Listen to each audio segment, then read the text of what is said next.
Hello everybody, this is Squirrelsrock85 as you guys know me.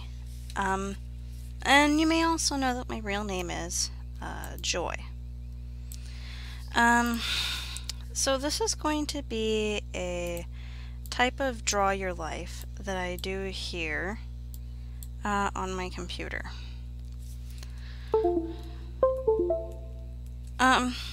So we're going to start off with I was born March 23rd, 1985, hence the 85 and Squirrels Rock. I was born in a small town known as Woodland, located in California, the Sunshine State. Woodland is about right here near the capital. For me, growing up was different. I had my mom,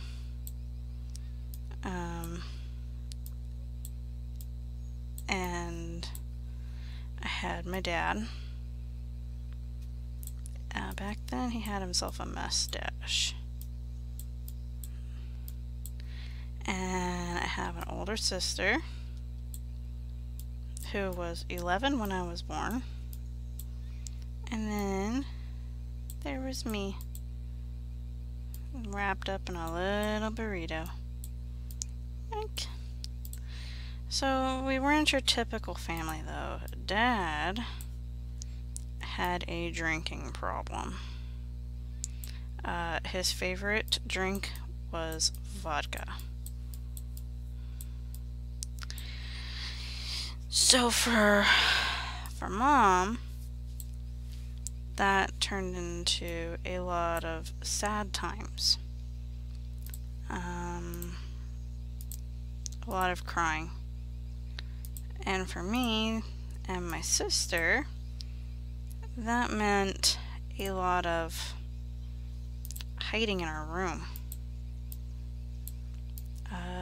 Because Mom and Dad would be fighting.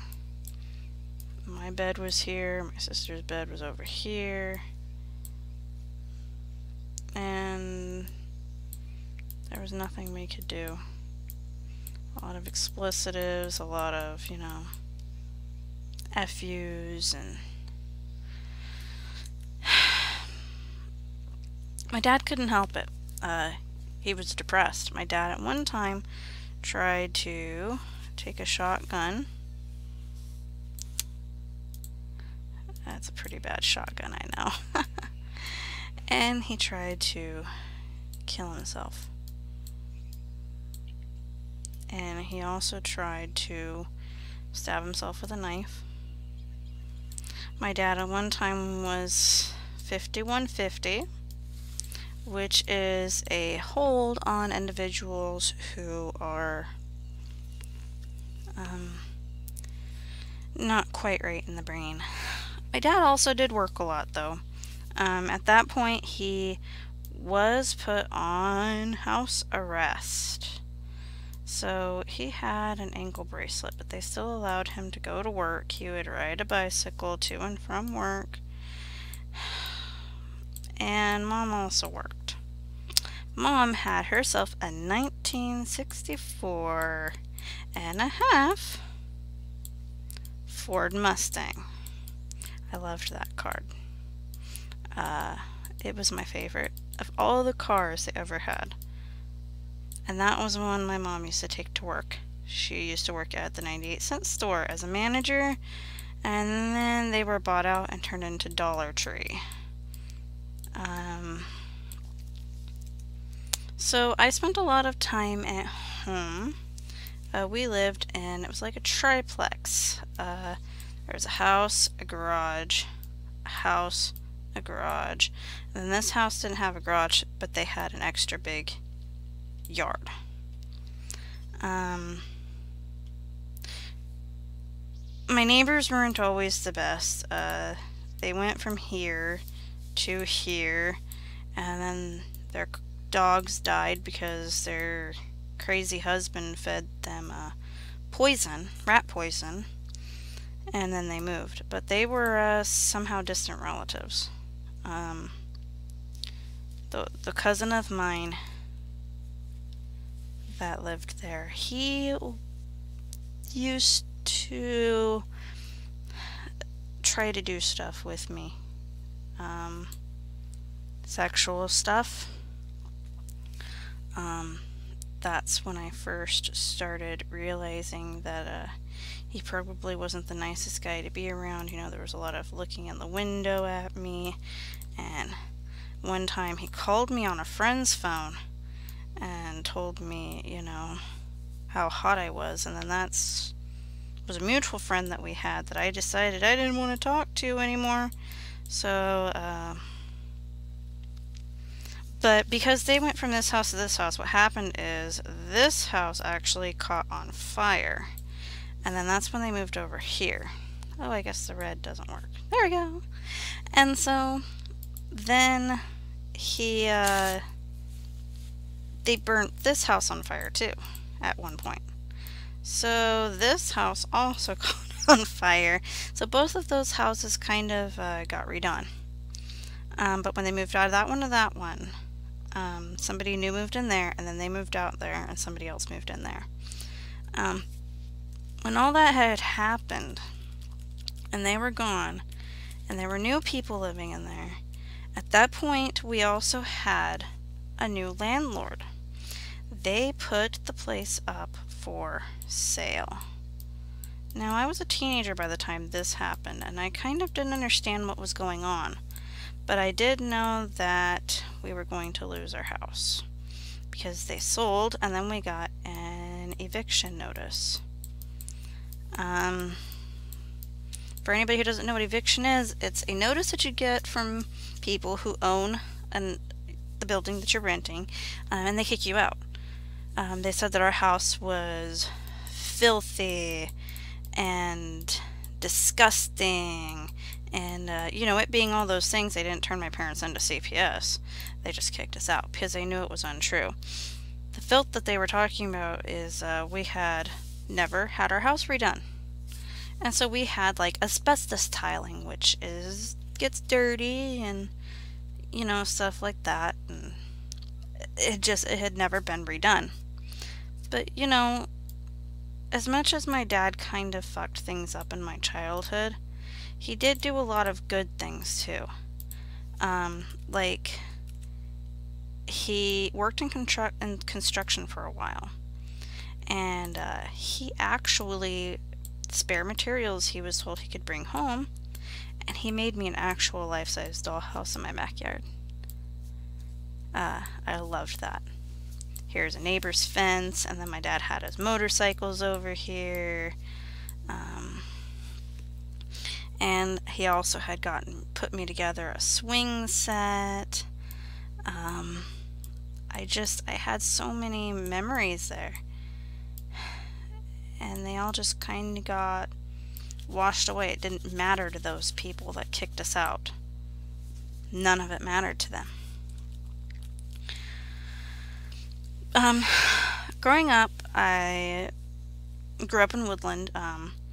You know, here's where we lived. Down the road, this way, was my elementary school. So I just had to go, dude, and I was at school in elementary school. I could go this way or this way, straight down, and there was my junior high. High school, I had to walk a whole lot of way. I had to walk through the snow, over the mountain, in the desert. It was a long way to walk. In kindergarten, when I was young, I couldn't see. Little Joy she couldn't see anything well. Little Joy squinted a lot and got frustrated a lot, and for a while Little Joy's family thought that she had a learning disability, and that frustrated Little Joy. because she just, it's not that she was stupid, it was that she couldn't see. But you know, little Joy ended up getting glasses eventually, which helped a lot, but they didn't make life any easier. In kindergarten, little Joy used to wear her favorite big puffy dress. It was a big pink dress that was so fluffy. And then I'm just gonna go cheap. Teacher was reading a book in class. Little Joy, because she didn't have her glasses on, was sitting in the front, crisscross applesauce. And a little boy behind Joy pulled her over. Well, of course, Joy fell backward and her dress came up. And teacher scolded Joy and told her that was inappropriate, that was bad, don't do that again. And no. And little Joy never wore dresses again, to this day, to be comfortable wearing dresses. When Joy got her glasses, she was called Four Eyes. And so many other nasty names throughout school. It was terrible. This one girl actually took the time to... Her mom had invited me to her birthday party, and she didn't want me to go, so she ran all the way to the classroom, dug in my backpack, pulled out the invitation, and tore it up. My mom said, "You didn't want to go to that party with the nice, nasty, mean girl like that anyway, did you?" So, you know, it was whatever. In 5th grade, my favorite 4th grade teacher died on Valentine's Day. It was a very heartbreaking day. To this day, Valentine's Day is hard for me. She got into a head-on collision with another car. And this guy had fallen asleep. And she died on impact.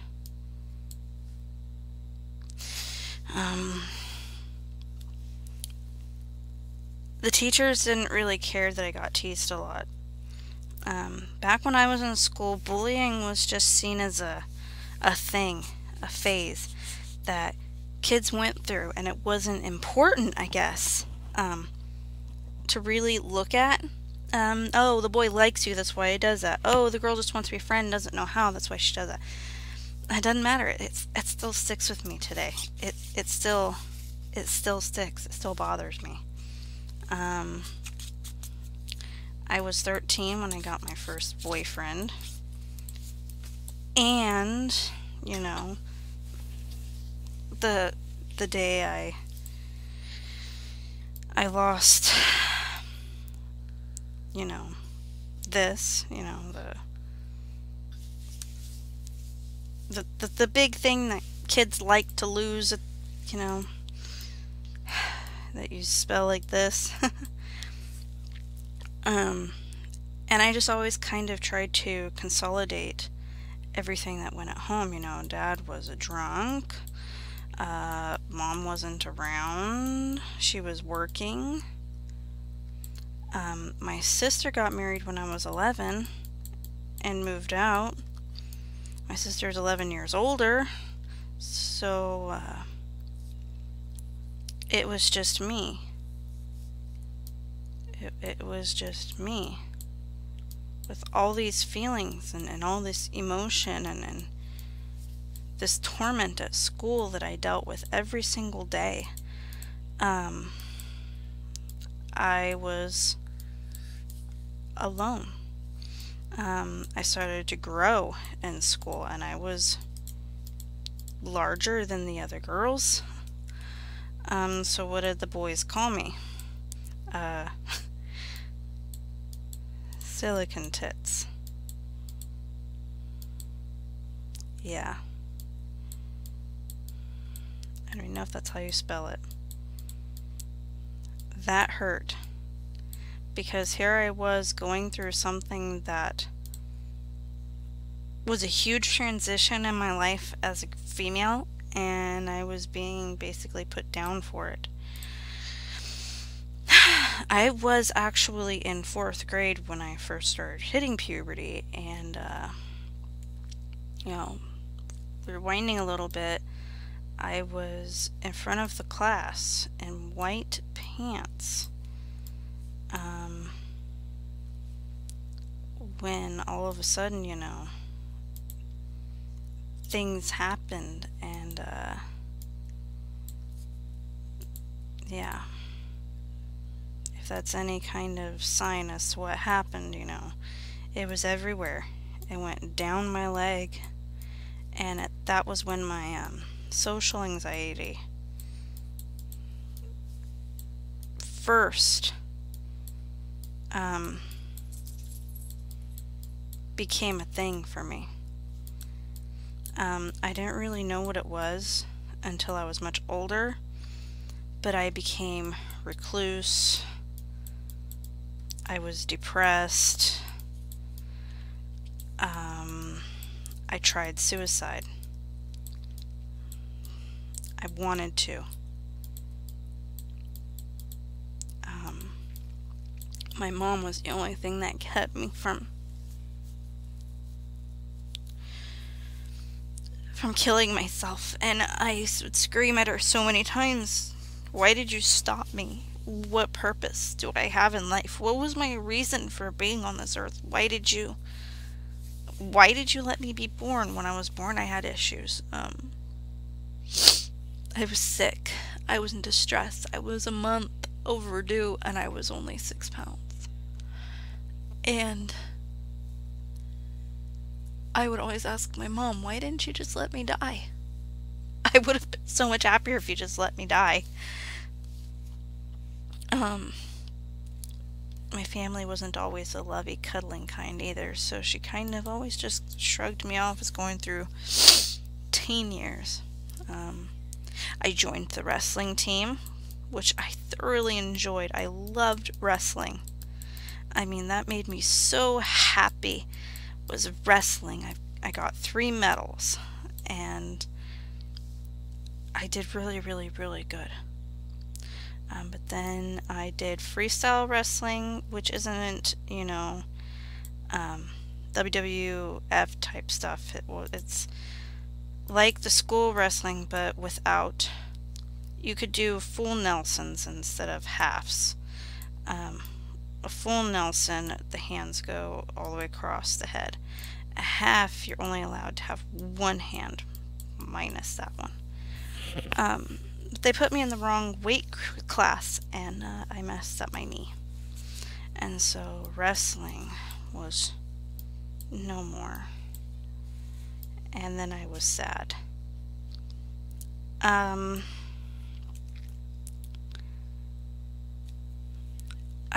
A lot of my junior high and high school was a big blur. I went through so many boyfriends. I'd never been single. I always had a boyfriend for another reason or another. I would be with guys that weren't even my boyfriend. I would cheat on boyfriends because I was trying to make up for being alone.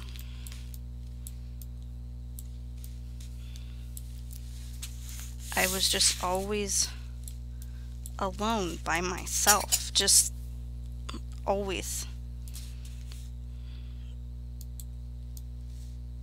There was never anybody really there for me. I had friends.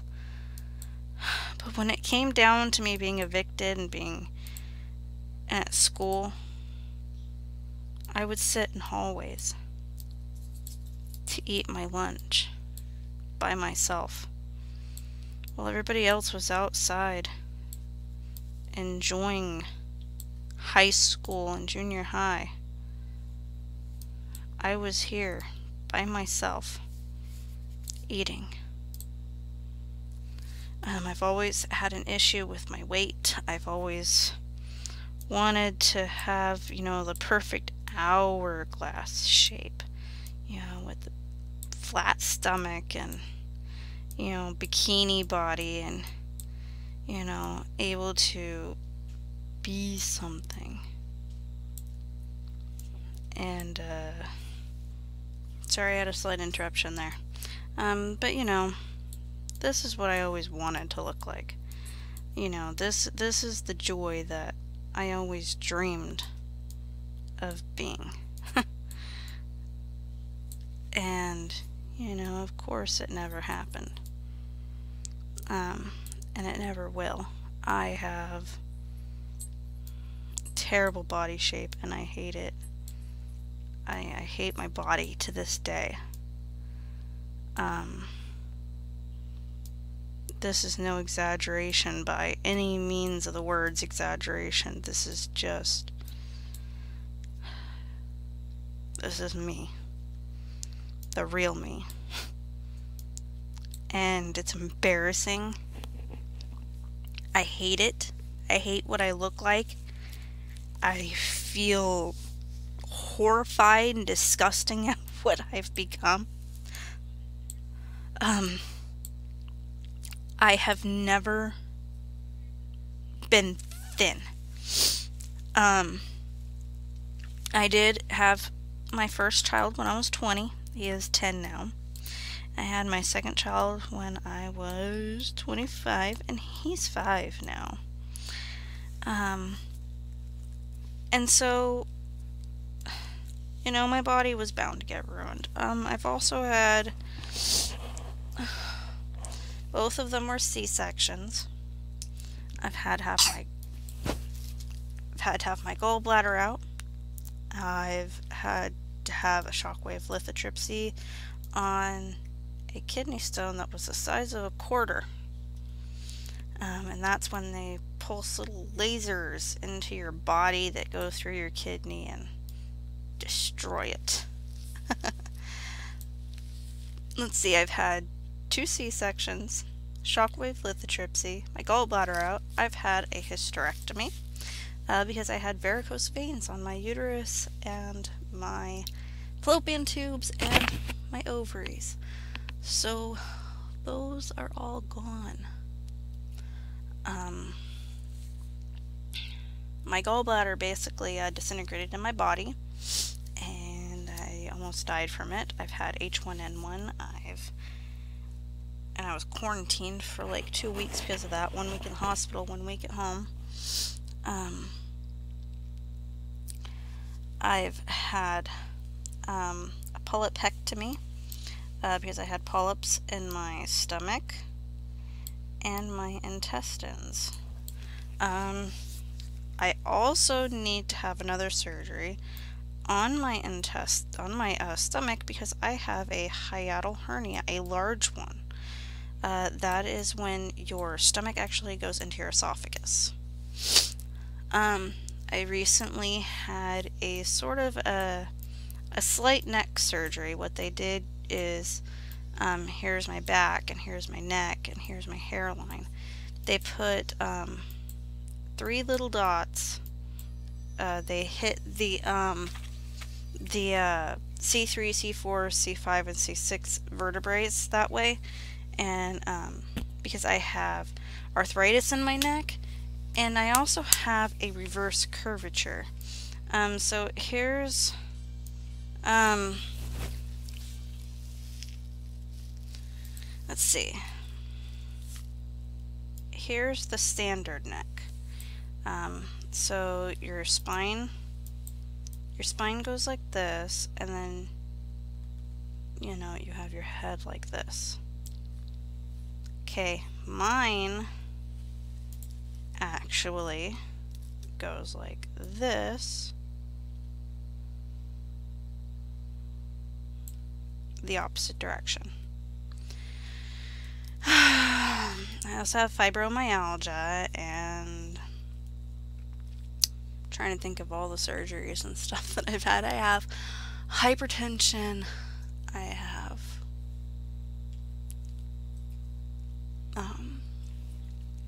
social anxiety. I don't even think I can remember all the surgeries I've had because it's just beyond ridiculous. I've been through so much trauma. I even had a boyfriend who was so devastated that I broke up with him that he cut his own wrist. I had to call 911 on that. I'm also a domestic abuse survivor. I can't go into it too much because the case was ruled as basically innocent without restriction of being prosecuted again if evidence should show up, because the police officers did not take the proper documentation of my bruises and stuff, and then the prosecutor didn't go after it until a year later after it happened. But he knocked me into a wall, hit me in the back of my neck, punched me in my stomach. I was pregnant at the time, but we didn't know, and I didn't know until a couple weeks after that had happened that I was pregnant. I've also I've been married and divorced. So I'm also divorced. I know, terrible. So with all the teasing and the loneliness and the bullshit that I went through school, I still came out okay. Until April of 2014. My mama was diagnosed with stage 4 breast cancer.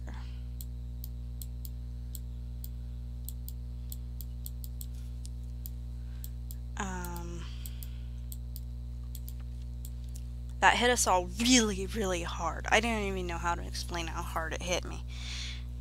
At first it was like denial, and then it was acceptance, and then now it's anger again, because my mom's had a mastectomy. She's had her teeth pulled. She's had radiation on her neck where it's at. She's going through osteonecrosis of her jawbone because of the Zometa shot that they gave her that's supposed to strengthen the bones in her neck, but is now causing her jawbone to die.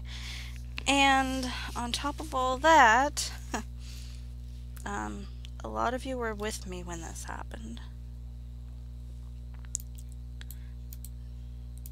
3 days before my birthday, my dad died. This is the hardest one to talk about, and it'll be just as hard when I talk about my mom.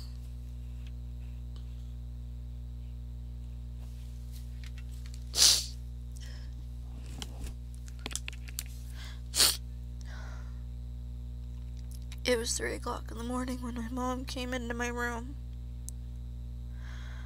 Joy, wake up. There's something wrong. Your dad's not breathing. Hurry, hurry. I had worked as a correctional officer, and so I was CPR and first aid certified, and I checked for vitals and there were none. He had fallen asleep next to my 10-year-old son, watching TV. I immediately started giving CPR, and I yelled at my kid, "Get the hell out of here." It was such a panic. I kept saying, "Dad, Dad, please wake up. Daddy, please don't leave us yet."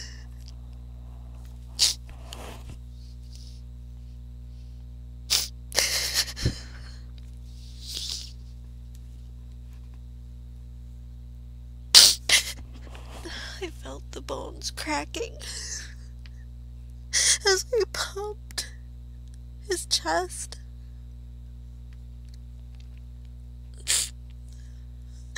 Paramedics finally came, and they were gonna call it. They were getting ready to put him in a body bag, and they finally felt the pulse, and I'm like, oh my god, my dad's gonna be okay. We drove to the emergency room where I did the 5-point test to see if there were any reflexes, and there were none. His eyes were fixed and dilated. He had no feeling. He was barely breathing on his own. His blood pressure wouldn't stay up.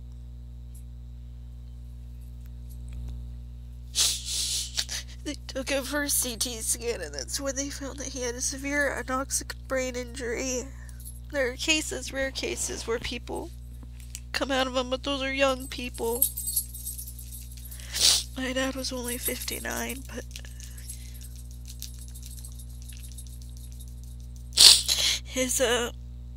my dad had a lot of problems, a lot of mental, emotional, and physical, including heart, and his cardiologist a week earlier had cleared him. He came in and he's like, just give him 24 to 48 hours and we'll see. 24 hours later, everything had shut down, and my dad was not gonna come back. I remember sitting there holding his hand and begging for him to come back.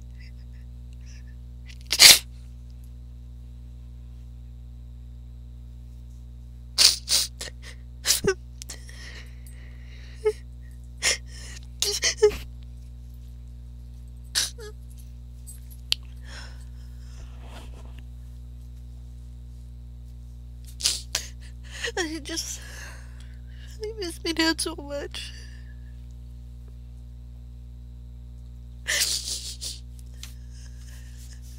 And my mom, I can't even imagine what she's going through.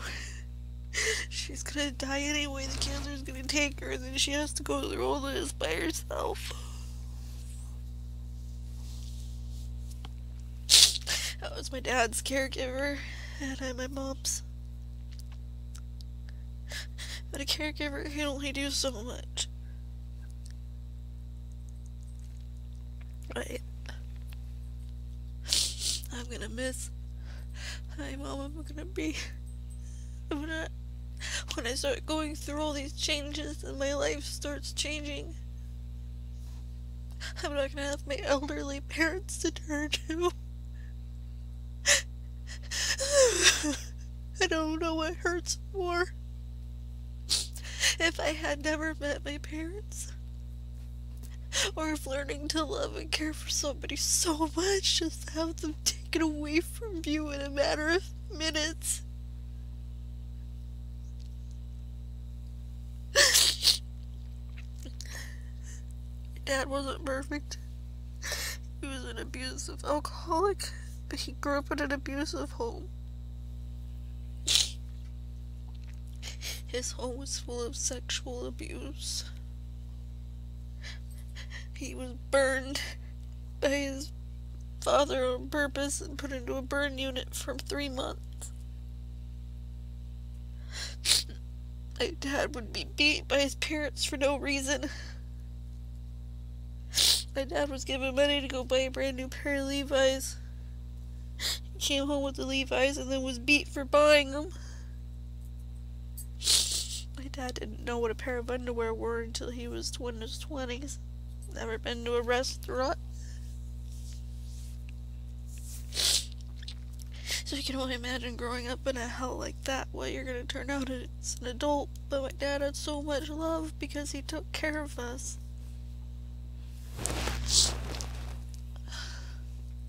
My dad always made sure that we were taken care of, even when he had to wear an ankle bracelet. He took care of us.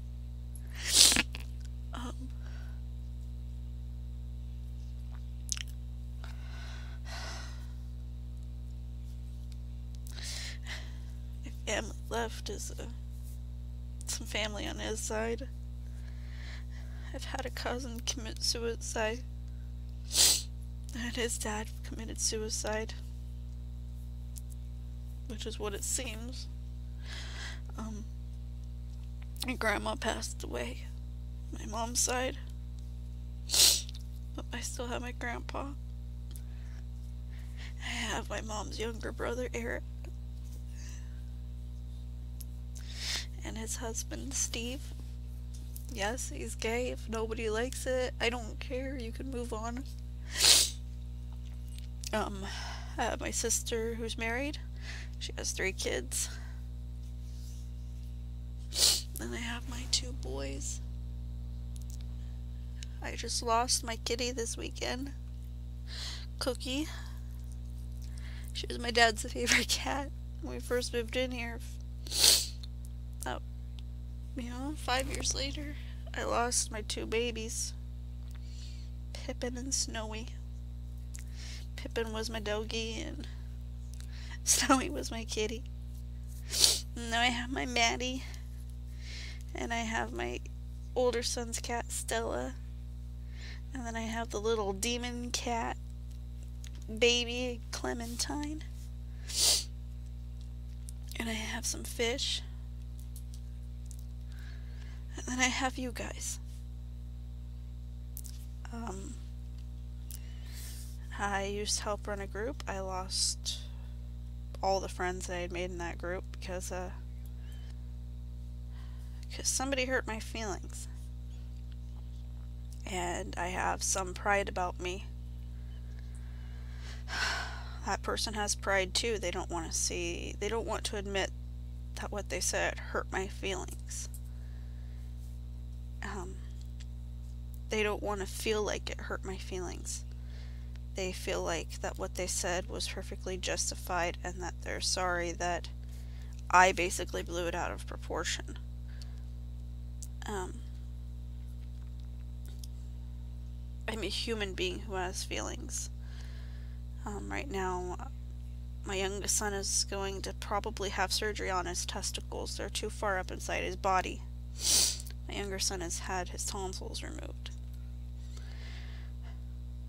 When your children are going to go through a surgery and you don't know what's going to happen, it's scary.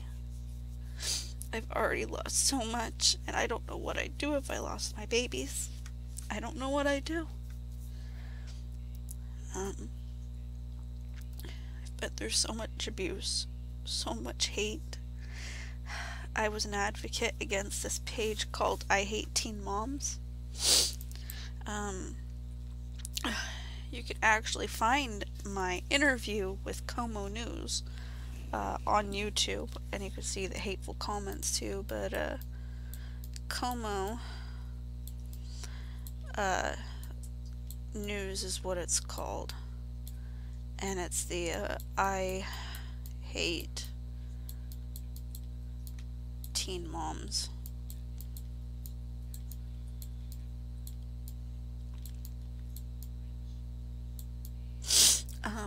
They spew so much hate and vile, disgusting stuff about teen parents, and they just are not very nice people at all. I was an advocate against them.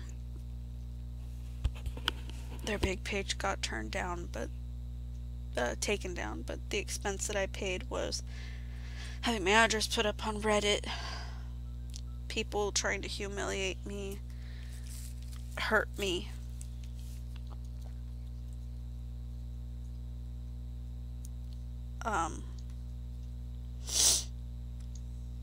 It was just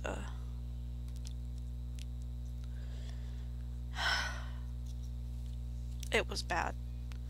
All the teasing I went through in school. I had guys come up to me and hit me, shove me into walls. Had girls sit and call me a dyke. And they'd hide in their lockers and say, "Ew, Joy, don't look at me, you're gross. What are you doing, having sex with me in your head?" Oh. And these people, I think, don't even realize how much their words impacted me into my adulthood. I don't feel like I'm pretty. I don't feel like I'm worth anything. I don't feel like I deserve to be here.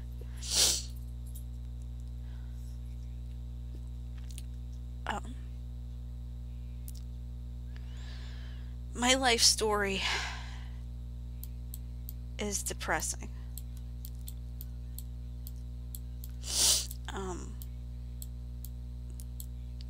There's so much more that I didn't divulge in this story, because some of it is just vile abuse.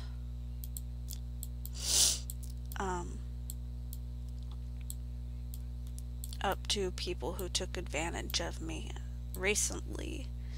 Well, recently as in the last 3 years. I've been tormented, and I just have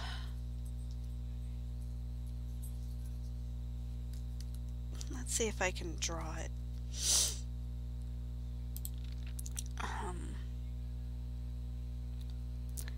So here's hope over here. Okay.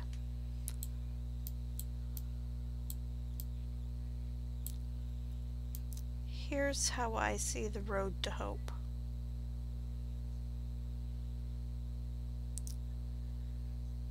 It's just so far away and intangible. And then I can't even see the bumps that are going to be in the road on the way there.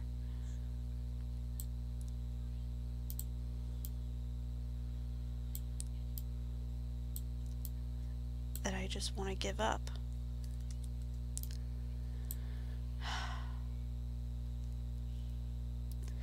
But I, inspired by some of the best YouTubers out there like Markiplier and Jacksepticeye, that I came to YouTube. Oh, let's see how this is going to turn out with the fat rating. And I can say that things are a little better. Games have always been my release. I owned a Nintendo, a Super Nintendo, an N64. I had a PlayStation, a PS1, which is the smaller version of the PlayStation. Most people don't realize that a PlayStation and PS1 are not exactly the same. And then I had a PS2, and then my Xbox 360, and then I have I used to have a Sega, but it died.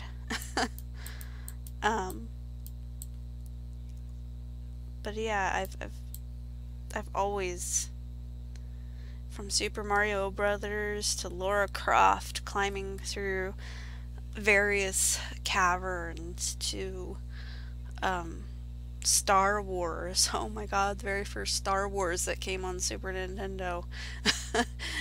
And going through the cantina. And the Jawas and Chewbacca. Oh man, I remember those. And God, so many memories with games. Games were the only way I didn't feel alone. And cartoons. But you guys, all of you on Twitter, Facebook, and YouTube, because, you know, I have more followers on Twitter than I do any of these others, and even if you don't subscribe to my channel, you interact with me, and I don't feel as alone. And I thank you guys. I thank you guys so much. I thank you guys. I don't put up videos as often as I'd like to these days, because of everything that goes on. Plus, I'm in school. What a lot of people don't know is I have degrees. I have an AA in criminal justice. I have a BS. Well, I have an Associates of Arts in criminal justice, a Bachelor's of Science in criminal justice. I have a Master's of Science in Administration of Justice and Security, and then I'm working on a second Master's in Psychology. So this takes up a lot of time right here, this little degree here. It takes up a lot of time because it's just so in depth, and I've learned a lot about myself by doing that.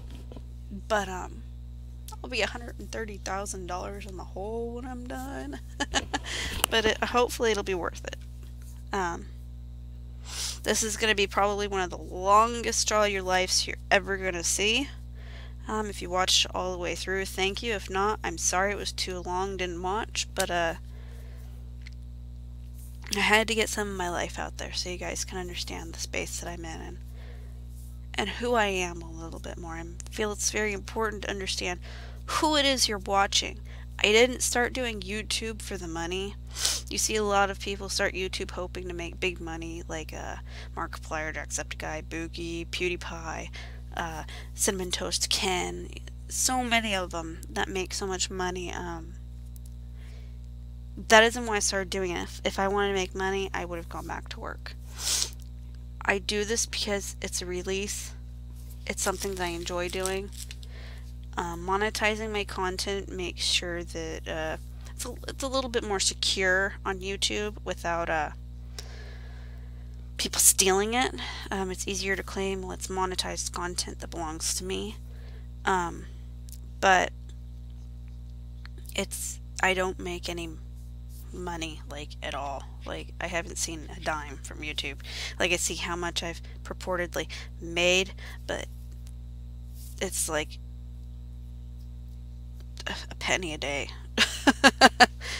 Like, it's not that much money. So I just want you guys to know that I do this because it's fun and I enjoy you guys and I want to do this. So here we are at the end. If you have any questions, leave them in the comment section below. I'm an open book. Ask me whatever you want and I will answer it publicly. Thank you so much for watching. If you like it, hit a like. If you don't like it, you can hit the dislike button. It wouldn't surprise me because it's a depressing story. But no matter what you do, make sure that you guys make the best out of every day. And I mean it at the end of every video when I say, I hope you guys have a great and wonderful day. And as always, may the squirrels be with you. Because the one thing that I was never alone was when I was able to watch the squirrels. And that's why they've become my favorite animal. Because I was never alone if I was watching the squirrels outside. They are keeping me company. Take care, everybody. Thank you. And goodbye.